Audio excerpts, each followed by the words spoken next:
Imagínate que llegas al lugar más hermoso que hayas visto en tu vida, una hacienda colonial en las afueras de Guadalajara, con jardines que parecen sacados de una revista de lujo, decenas de mesas adornadas con flores blancas y oro, y un ambiente tan elegante que hasta el aire huele a dinero. Ahora imagínate que tú eres el padre del novio, que llevas décadas trabajando como animal para que ese hijo tuyo llegara a ese día, y que cuando te acercas a la entrada de su boda, el guardia de seguridad te pone la mano en el pecho y te dice: «Lo siento, señor, usted no puede pasar. No porque seas un extraño, no porque hayas hecho algo malo, sino porque tu propio hijo, ese chamaco al que le pagaste la universidad, los libros, el departamento y hasta el pasaje de avión, le indicó al guardia que tú no encajabas con la estética de la ceremonia». Eso es exactamente lo que le pasó a don Aurelio Mendoza, un hombre de 67 años, de manos callosas, camisa de cuadros y sombrero de ala ancha, que se quedó parado afuera de la hacienda más lujosa de Jalisco, tragándose las lágrimas frente a la entrada, mientras adentro tocaba una orquesta en vivo. Lo que nadie en esa boda sabía, ni la novia de aires finos, ni los invitados presumidos, ni el propio hijo lleno de soberbia, era que don Aurelio era el dueño absoluto de esa hacienda, de las cuentas bancarias que financiaban ese festín, y del imperio ganadero y agrícola más grande de toda la región. Hoy te voy a contar la historia completa, y te prometo que cuando termines de escucharla, vas a querer llamarle a tu papá ahora mismo, sin importar la hora que sea. Don Aurelio nació en un rancho pequeño del estado de Jalisco, en un municipio donde la pobreza no era una estadística, sino el sabor del frijol aguado de cada noche, y donde los niños aprendían a trabajar antes de aprender a leer. Desde los 12 años, Aurelio se levantaba antes del amanecer para ayudarle a su padre a ordeñar las pocas vacas que tenían, cargar leña, y después correr a la escuela con los zapatos llenos de lodo y el estómago medio vacío, pero con una determinación en los ojos que pocos niños tienen. Cuando cumplió 20 años, se casó con Rosario, la mujer más trabajadora y noble que había conocido en su vida. Una mujer que no pedía joyas ni caprichos, sino que soñaba con que sus hijos algún día vivieran mejor de lo que ellos habían vivido. El primer hijo que llegó fue Rodrigo, y desde el momento en que ese bebé abrió los ojos, don Aurelio tomó una decisión que cambiaría el rumbo de toda su familia. Ese chamaco iba a estudiar, iba a llegar lejos, y él haría lo que fuera necesario para que así fuera. Durante los primeros años, Aurelio vendía verduras en el mercado municipal, cargaba costales de cemento en obras de construcción los fines de semana, y los domingos se ponía a hacer reparaciones de plomería en los ranchos vecinos por unos cuantos pesos que guardaba religiosamente en una lata de café. Cada peso que ahorraba era un ladrillo más en el futuro de Rodrigo. Cada quincena que se apretaba en el cinturón era una oportunidad más cerca. Cada noche que Aurelio llegaba con la espalda rota y las manos ampolladas, era una promesa que se renovaba en silencio. Cuando Rodrigo terminó la preparatoria con excelentes calificaciones, don Aurelio vendió el terreno heredado de su padre, el único patrimonio familiar que tenían, para pagar la inscripción a una universidad privada en Monterrey. Rosario lloró esa noche, no de tristeza, sino de esa mezcla extraña de orgullo y miedo que solo conocen las madres y los padres que lo dan todo por sus hijos, sin saber si eso será suficiente o si simplemente los están perdiendo.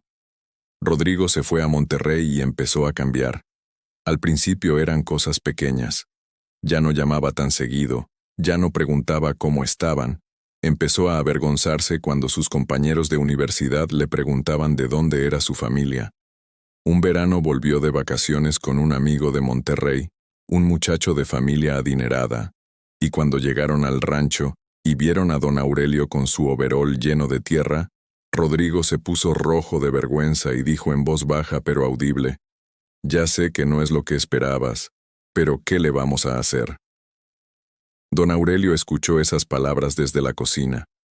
Rosario las escuchó también. Ninguno de los dos dijo nada. Se miraron un segundo y siguieron preparando la cena como si no hubiera pasado nada, porque así son los padres que de verdad aman. Se tragan el dolor para que el hijo no sienta el peso de su propia maldad. Pero el sacrificio no paró ahí. Cuando Rodrigo terminó la carrera de administración de empresas, llegó con la gran noticia de que lo habían aceptado en una maestría en España, en una universidad de mucho prestigio, pero que el costo era de casi 1 millón de pesos entre matrícula, hospedaje y gastos de vida durante 2 años. Don Aurelio no dudó ni un segundo. Hipotecó el rancho, pidió prestado a los conocidos, y vendió el último pedazo de tierra que le quedaba a nombre propio, y envió a su hijo a España con el corazón lleno de esperanza y los bolsillos vacíos.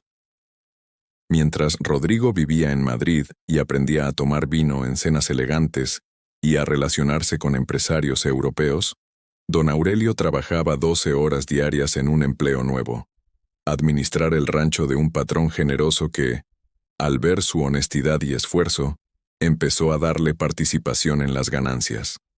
Fue así como, poco a poco, con años de trabajo silencioso, negocios bien hechos, y una reputación de hombre de palabra que se extendió por toda la región, don Aurelio Mendoza pasó de cargar costales a ser el dueño de una cadena de ranchos ganaderos que hoy vale cientos de millones de pesos.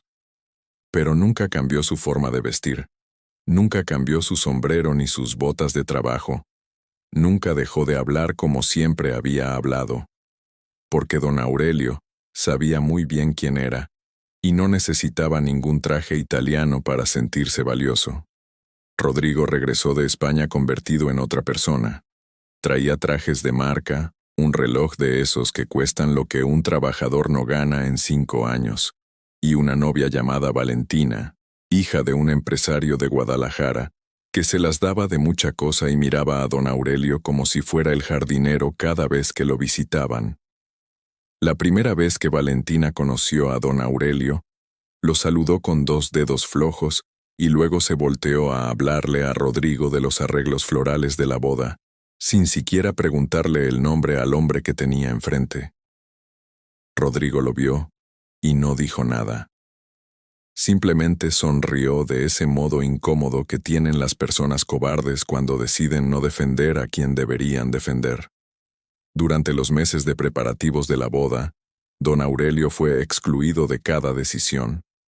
Cuando preguntó si podía ayudar a elegir el menú, Rodrigo le dijo que ya estaba todo controlado. Cuando ofreció llevar a algunos amigos del rancho como invitados, Valentina arrugó la nariz y dijo que la lista ya estaba cerrada. En una reunión familiar donde se discutía el orden de los asientos, la mamá de Valentina señaló el lugar más alejado de la mesa principal y dijo, con una sonrisa de esas que lastiman más que un insulto directo: creo que aquí estará muy cómodo el señor Aurelio, lejos del ruido.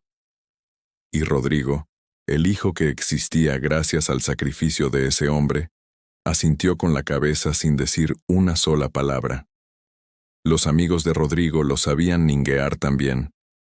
En una cena previa a la boda, uno de ellos le preguntó a don Aurelio qué hacía de trabajo, y cuando el anciano respondió con calma que tenía unos ranchos, el muchacho soltó una risita y le dijo: «Ah, claro, el campesino de la familia». Y todos se rieron menos Aurelio, que simplemente sonrió y siguió comiendo su cena. Esa noche, de regreso al cuarto de hotel modesto donde se hospedaba porque Rodrigo no lo había invitado a quedarse en la hacienda que le habían rentado para los preparativos, don Aurelio sacó una foto vieja de su cartera. Rodrigo de niño, de unos 5 años, cargado en sus brazos con una sonrisa enorme y 2 paletas en la mano.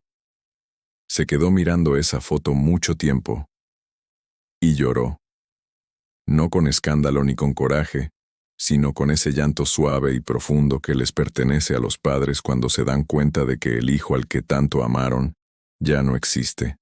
que en su lugar hay un extraño con su mismo rostro. El día de la boda amaneció espléndido.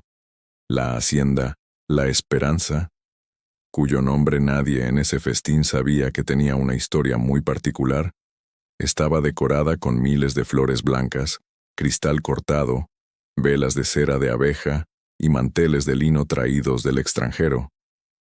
Había casi 300 invitados, todos vestidos de gala, todos presumiendo los relojes y los bolsos de marca, todos hablando en ese tono de quien está acostumbrado a que el mundo gire alrededor de su dinero. Don Aurelio llegó a las 11 de la mañana con su mejor camisa de cuadros, su sombrero limpio y sus botas negras bien boleadas. Llevaba un ramo de flores del campo que él mismo había cortado esa mañana, porque así era él, sencillo, honesto y lleno de amor genuino. Cuando se acercó a la entrada, el guardia de seguridad, un muchacho joven que solo cumplía órdenes, le bloqueó el paso con amabilidad pero con firmeza. «Lo siento mucho, señor, pero usted no aparece en la lista de invitados confirmados». Don Aurelio frunció el ceño y dijo tranquilamente: «Soy el padre del novio, hijo». El guardia se incomodó. Habló por su radio, y a los pocos minutos apareció Rodrigo en la entrada con cara de pocos amigos y Valentina del brazo. Lo que sucedió en ese momento es algo que los testigos que estaban cerca de la entrada no olvidarán jamás en su vida. Rodrigo miró a su padre de arriba a abajo, miró el ramo de flores del campo, miró las botas y dijo en voz apenas suficientemente alta para que los invitados cercanos lo escucharan: «Papá, te lo dije, hoy no es el mejor día para esto. El fotógrafo va a tomar las fotos familiares y, bueno, ya hablamos después, ¿sí?» Valentina se acomodó el vestido y agregó con una sonrisa de hielo: «Señor Aurelio, es que la estética del evento es muy específica y no queremos que las fotos queden, inconsistentes. ¿Me entiende? Inconsistente. Esa fue la palabra que usó para describir al hombre que hizo posible que esa boda, esa hacienda, ese vestido de diseñador y ese futuro entero existieran». Varios invitados que estaban cerca escucharon el intercambio, y algunos bajaron la mirada con vergüenza ajena. Otros murmuraron entre sí. Uno que otro sacó el teléfono, aunque nadie en ese momento entendía la magnitud de lo que estaba a punto de pasar. Don Aurelio miró a su hijo durante unos segundos largos como horas. No gritó, no lloró, no maldijo. Simplemente asintió despacio, dio media vuelta y fue a sentarse solo en una banca de piedra que había a unos metros de la entrada, bajo la sombra de un ahuehuete centenario. Ahí se quedó, con su ramo de flores sobre las rodillas, oyendo la música y las risas que salían de la hacienda, comiendo las tortillas con frijoles que él mismo se había preparado esa mañana, porque nadie le había dicho si iba a haber desayuno ni quién lo iba a recoger. Ningún mozo le ofreció agua. Ningún invitado salió a preguntarle si estaba bien. Su propio hijo no volvió a asomarse. Y mientras él estaba ahí sentado, solo bajo ese árbol, dentro de la hacienda, el maestro de ceremonias anunciaba el brindis con champán importado. Fue exactamente en ese momento cuando las puertas de la hacienda se abrieron de golpe y entró un hombre con traje formal, maletín en mano y cara de quien viene a cumplir con una obligación muy seria. Era el licenciado Francisco Guerrero, abogado y notario de confianza de don Aurelio Mendoza desde hacía más de 20 años. El licenciado Guerrero caminó hasta el centro del salón, pidió el micrófono con una autoridad que nadie cuestionó, y cuando tuvo la atención de todos los 300 invitados, habló con voz clara y pausa. «Buenas tardes a todos. Lamento interrumpir esta celebración, pero tengo la obligación legal y notarial de hacer una declaración pública que afecta directamente a este evento, a esta propiedad y a los fondos con los que esta boda está siendo financiada». Un silencio absoluto cayó sobre el salón. La hacienda La Esperanza, en la que se encuentran en este momento, con sus 4.000 hectáreas, sus instalaciones y todo su contenido, pertenece en su totalidad al señor Aurelio Mendoza Vázquez. Rodrigo palideció. Las cuentas bancarias desde las cuales se han realizado todos los pagos de este evento, el catering, la orquesta, las flores, el fotógrafo, el vestido de novia y los gastos de luna de miel, son propiedad absoluta del señor Aurelio Mendoza Vázquez. Valentina se llevó la mano a la boca. El señor Rodrigo Mendoza figura únicamente como apoderado limitado en algunos de esos instrumentos. Poder que el señor Aurelio ha revocado esta mañana ante mi fe notarial. Aquí están los documentos para quien desee verificarlo.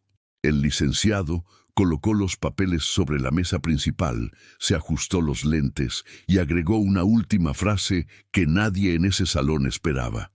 El señor Aurelio Mendoza se encuentra en este momento sentado afuera de esta propiedad frente a la entrada principal, porque su hijo le negó el acceso a su propia hacienda esta mañana.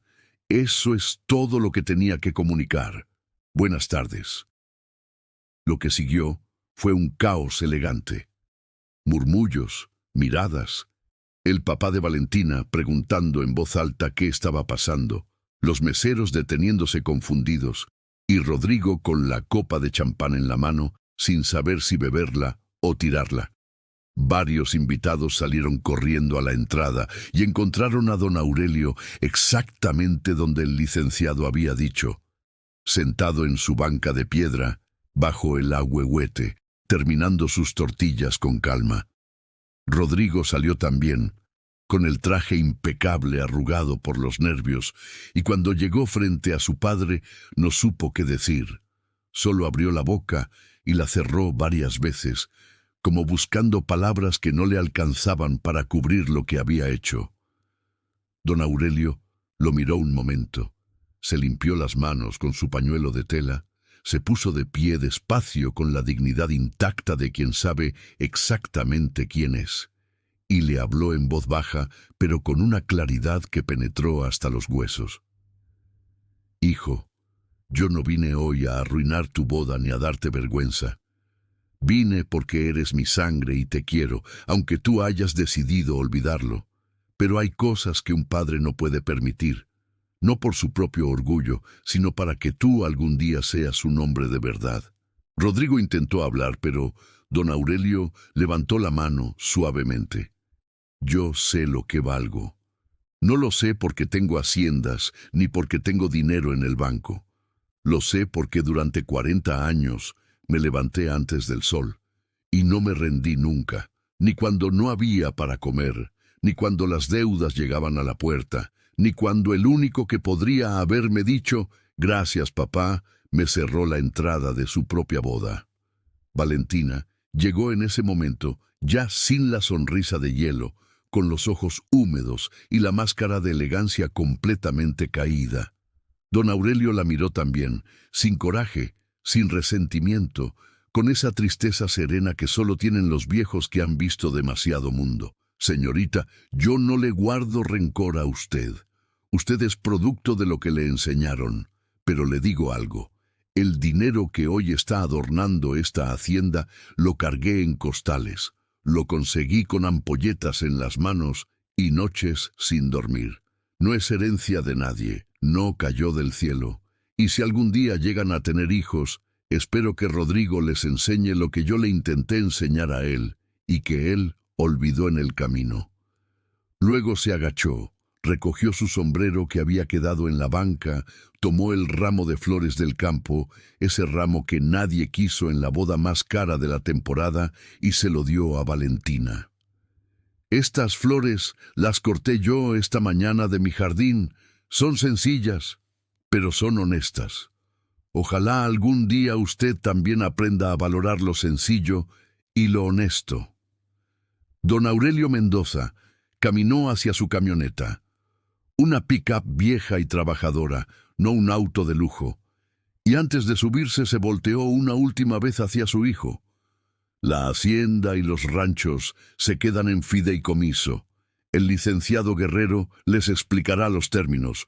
Cuando estés listo para hablar de hombre a hombre, sabes dónde encontrarme. Te quiero, hijo. Siempre te voy a querer, pero el amor no me obliga a dejar que me pisotees. Y se fue, sin escándalo, sin drama, con la frente en alto y el corazón partido pero entero al mismo tiempo, como solo pueden irse los hombres que han vivido de verdad. Dicen que la boda terminó en menos de una hora, que los invitados empezaron a retirarse incómodos uno a uno, que Valentina y Rodrigo se quedaron en silencio frente a una tarta de 5 pisos que nadie cortó. Dicen que Rodrigo tardó 3 meses en buscar a su padre, y que cuando lo encontró, don Aurelio estaba en su rancho, con sus botas, con su sombrero, con su café de olla, exactamente igual que siempre. No se sabe qué se dijeron en ese encuentro. Eso es entre ellos. Hay una palabra que se usa mucho, pero que pocos entienden de verdad, y esa palabra es raíces. Las raíces no son vergüenza. Las raíces son el único suelo firme que tienes cuando el mundo te quita todo lo demás. Puedes comprarte un traje italiano, puedes aprender a tomar vino caro, puedes hacer negocios en 3 idiomas, puedes casarte en la hacienda más bonita del estado, pero si para llegar ahí tuviste que ningunear al hombre que se rompió la espalda para que tú pudieras llegar, entonces no llegaste a ningún lado. Solo cambiaste de lugar sin crecer de verdad. Don Aurelio no necesitaba que nadie lo aplaudiera en esa boda.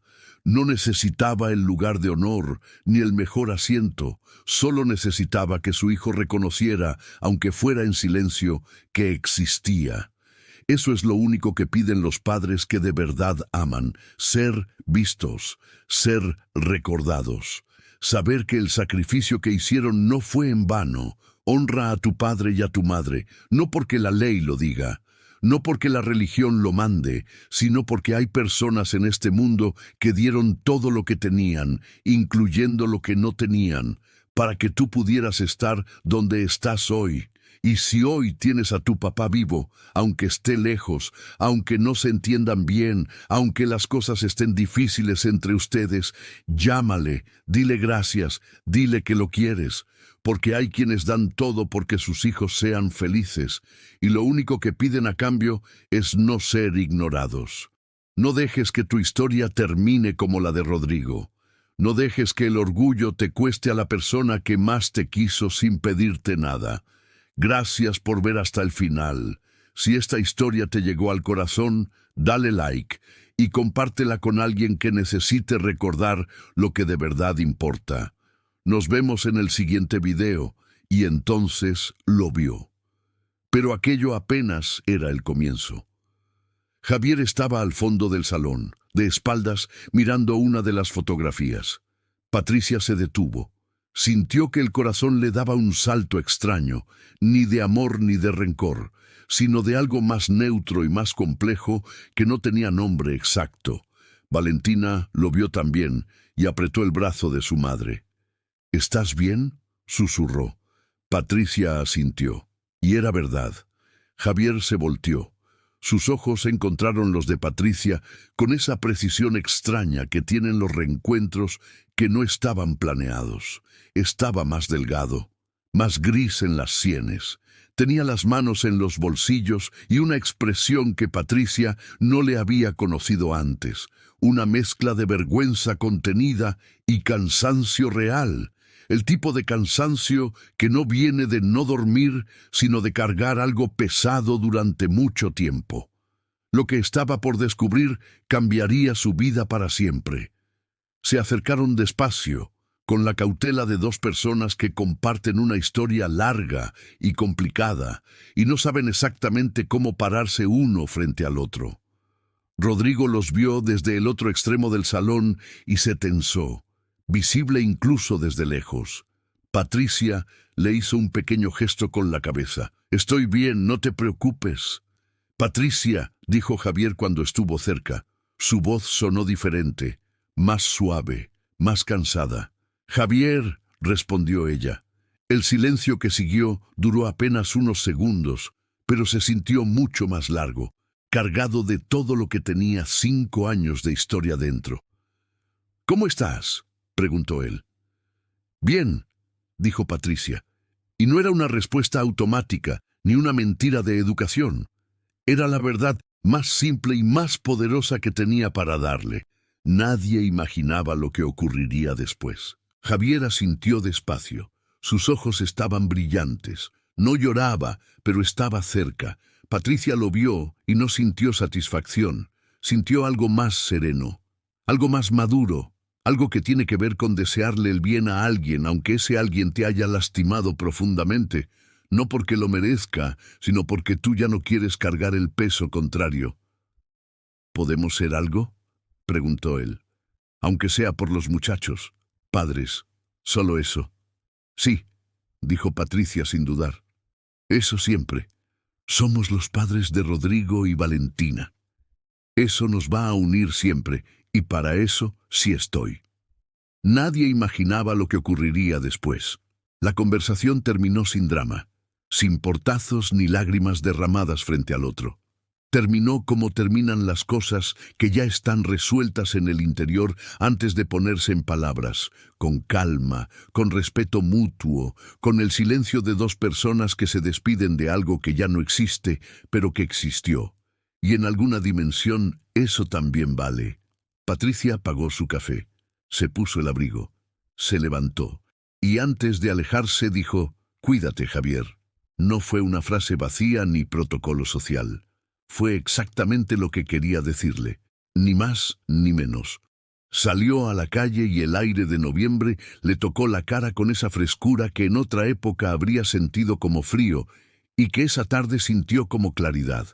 Caminó las 2 cuadras hacia su local, encendió las luces, puso música y empezó a preparar la masa de un pastel que tenía pedido para el día siguiente. Pero aquello apenas era el comienzo. Sus manos se movían con la seguridad de quien sabe exactamente lo que hace.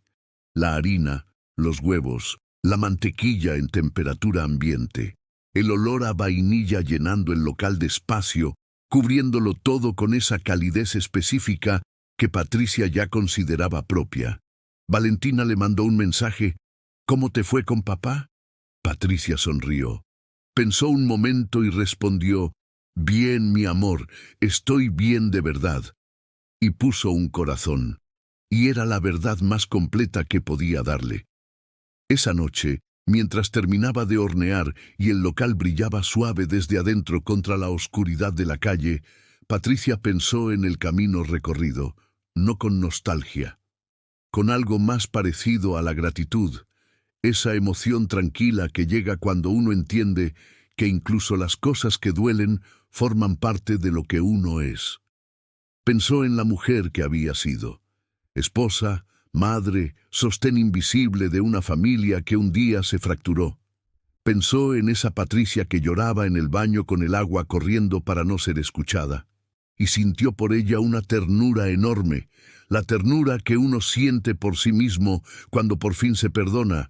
Lo que estaba por descubrir cambiaría su vida para siempre. Quiso decirle algo a esa Patricia del pasado, quiso decirle: «Aguanta, porque lo que viene después de esto es tuyo, completamente tuyo. No tienes idea todavía de lo que eres capaz.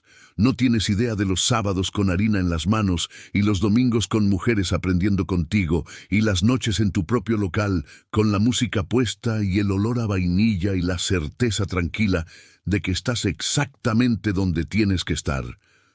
Aguanta.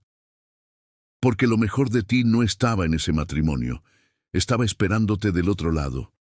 Rodrigo llamó al día siguiente. «Mamá, vi que hablaron». Patricia sonrió.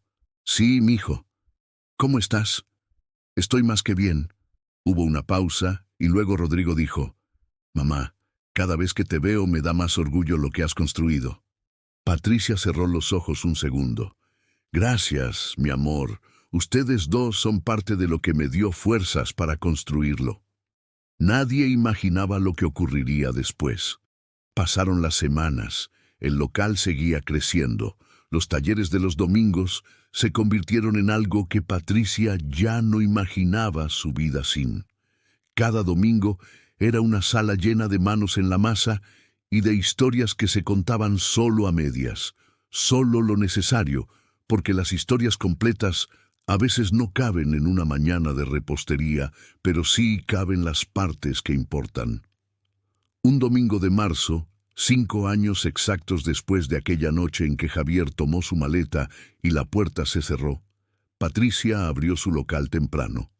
Preparó café, acomodó las mesas para el taller, puso flores frescas en el mostrador, las mismas de siempre, siempre frescas porque Patricia había aprendido que los detalles pequeños son los que definen el carácter de un lugar. Las alumnas llegaron.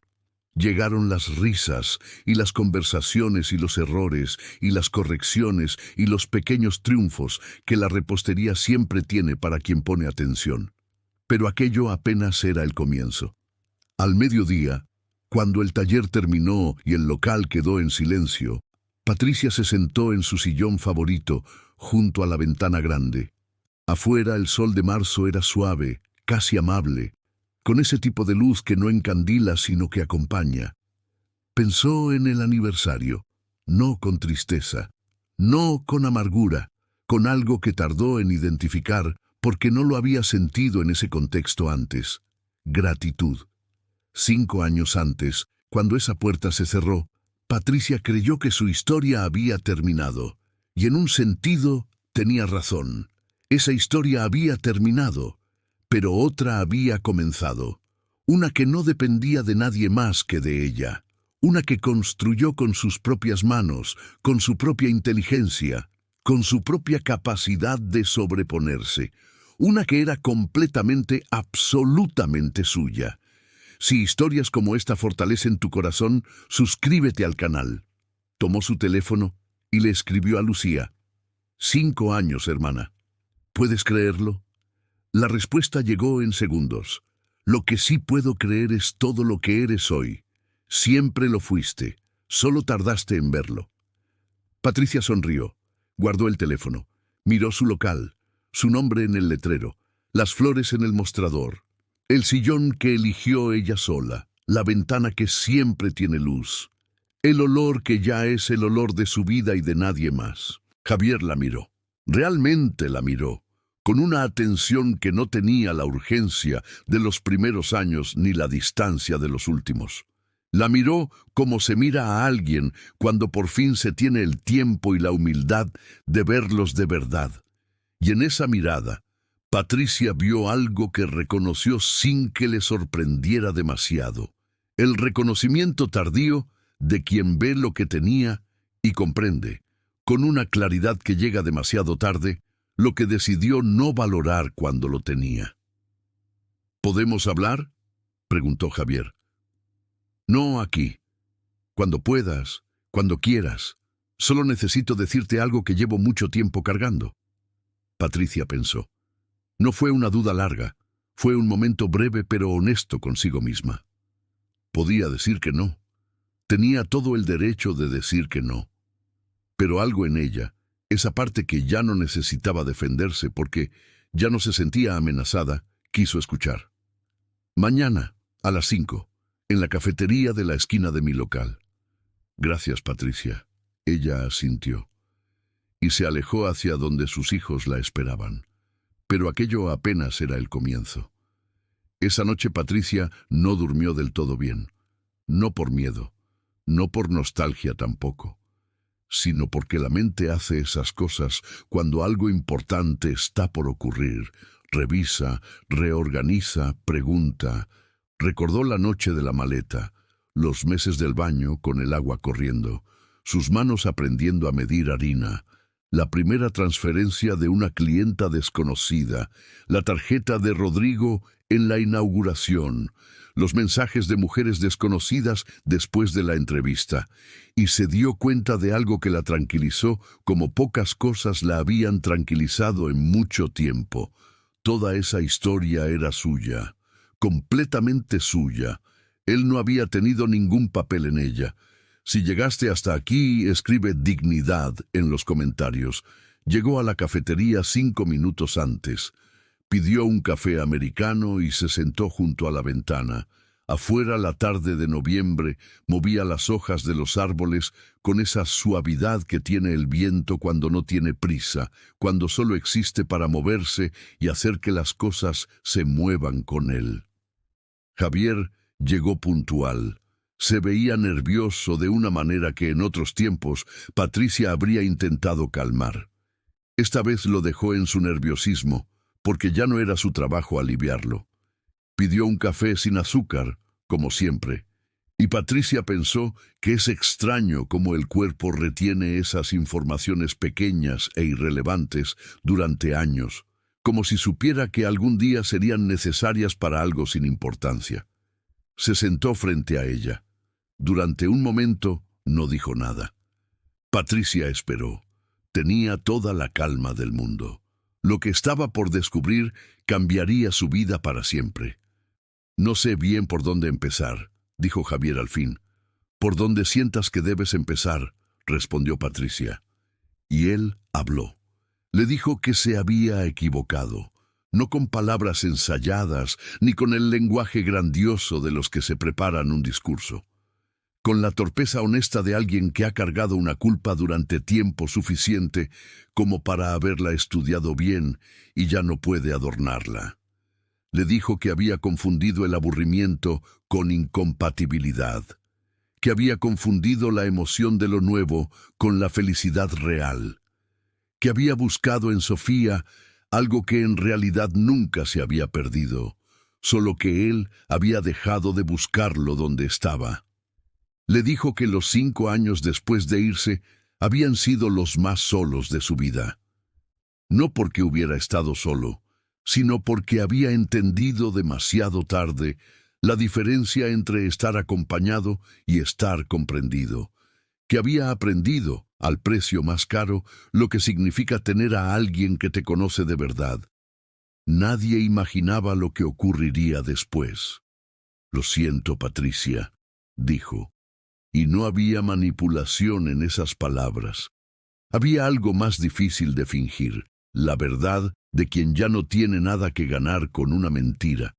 Patricia lo escuchó todo sin interrumpirlo, con la calma de quien ya no necesita defensa porque ya no siente amenaza, con la ecuanimidad de quien ha trabajado tanto en sí misma que los vientos externos ya no la derriban. Cuando Javier terminó, Patricia esperó un momento, no porque no supiera qué decir, sino porque quería decirlo bien. No para herirlo, no para impresionarlo, solo para ser honesta, que era lo único que en ese punto le parecía importar. «Javier», dijo, con la voz serena de quien habla desde un lugar que costó mucho alcanzar, «te escucho y te creo. Creo que lo que sientes es real y que el arrepentimiento también lo es». Él la miró con algo parecido a la esperanza. «Pero aquello apenas era el comienzo. Pero quiero que entiendas algo. El daño que hiciste fue real. No solo a mí. A Rodrigo, a Valentina, a una vida que construimos durante 22 años. Ese daño no se borra con una conversación, aunque la conversación sea honesta». Javier asintió, sin interrumpir. «No te lo digo con rencor», continuó Patricia. «De verdad, hace mucho tiempo que solté el rencor porque era demasiado pesado y yo tenía cosas más importantes que cargar con esa energía». «¿Cómo lo hiciste?», preguntó él en voz baja. No era una pregunta retórica, era genuina, la pregunta de alguien que todavía está cargando y no sabe cómo soltar.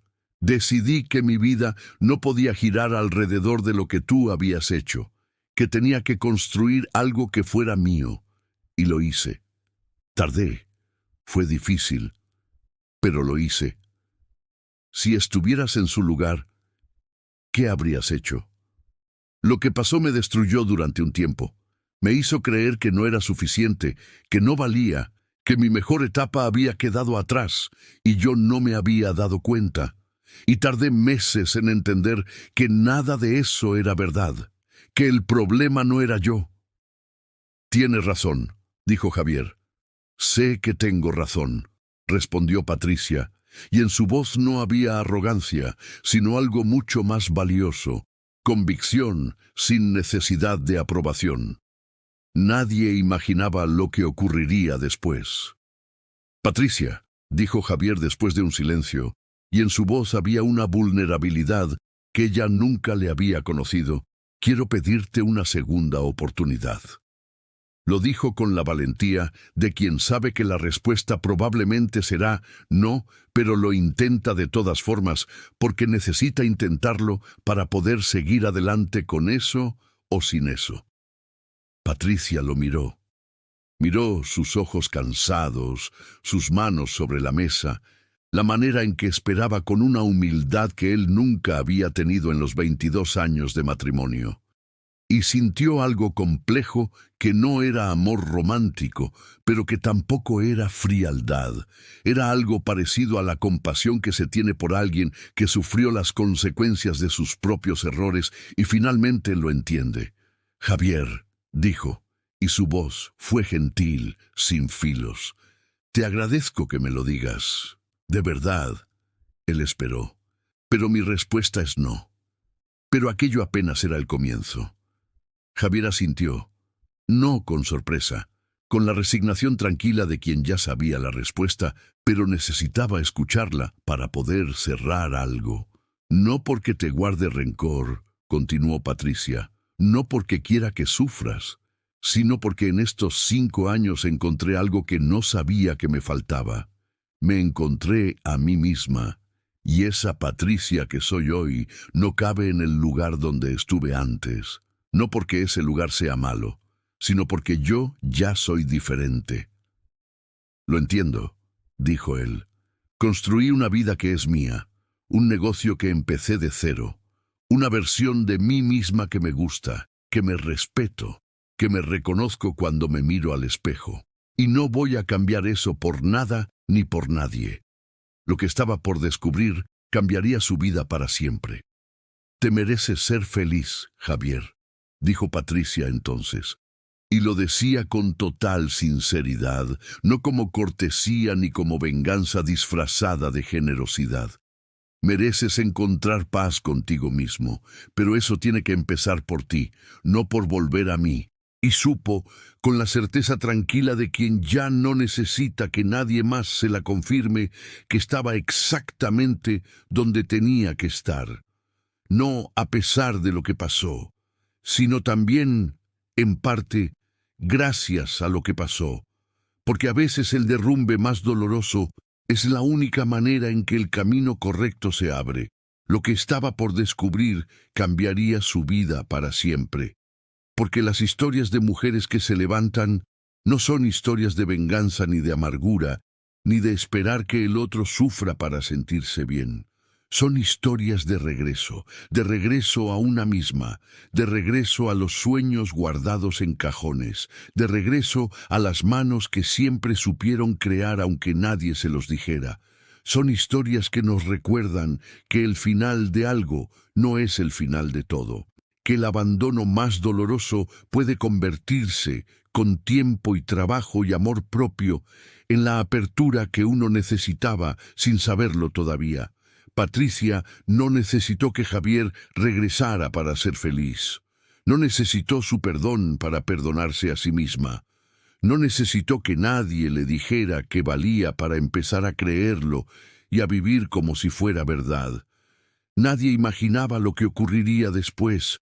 Solo necesitó tiempo y harina y una ventana con buena luz y sus hijos mirándola reconstruirse, y una hermana que se sentó en la oscuridad sin pedir explicaciones, y doña Carmen que le dijo la verdad cuando nadie más se la decía, y sus propias manos que nunca se rindieron aunque el corazón tardó en ponerse al corriente, y la decisión, tomada un domingo de octubre mientras lavaba los platos, de dejar de vivir en los márgenes de su propia vida y empezar a vivir en el centro.